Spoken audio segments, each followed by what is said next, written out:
Question number 23 দিয়েছে simplification থেকে। তো এখানে আমাদের পার্ট বাই পার্ট সিম্পলিফাই করব। এটাকে আমাকে দেওয়া আছে 11/5 মাইনাস এখানে দেখো 2/3 অফ মানে হচ্ছে মাল্টিপ্লাই 3/5 মাইনাস 1/5 প্লাস এখানে আমাকে দেওয়া আছে 6/5। এইটাকে ডিভিশনটাকে যদি মাল্টিপ্লাই করি তাহলে এখানে হবে 5/4।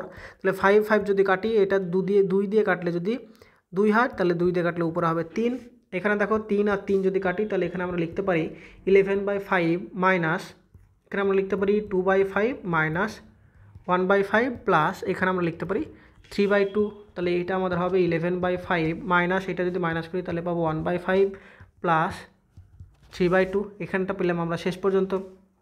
তাহলে এখানে দেখো এটা যদি আমরা মাইনাস করি তাহলে 11 থেকে 1 মাইনাস করলে হবে 10/5 প্লাস 3/2। 10/5 মানে আমরা লিখতে পারি 2 আর এখানে হচ্ছে 3/2। এইটা যদি লসাগু করি তাহলে হবে 2, তাহলে উপর হবে 4 প্লাস 3, তার মানে এটা হচ্ছে 7/2 হয়ে যাবে আমাদের সঠিক উত্তর, যেটা অপশন নাম্বার 4 হয়ে যাবে সঠিক।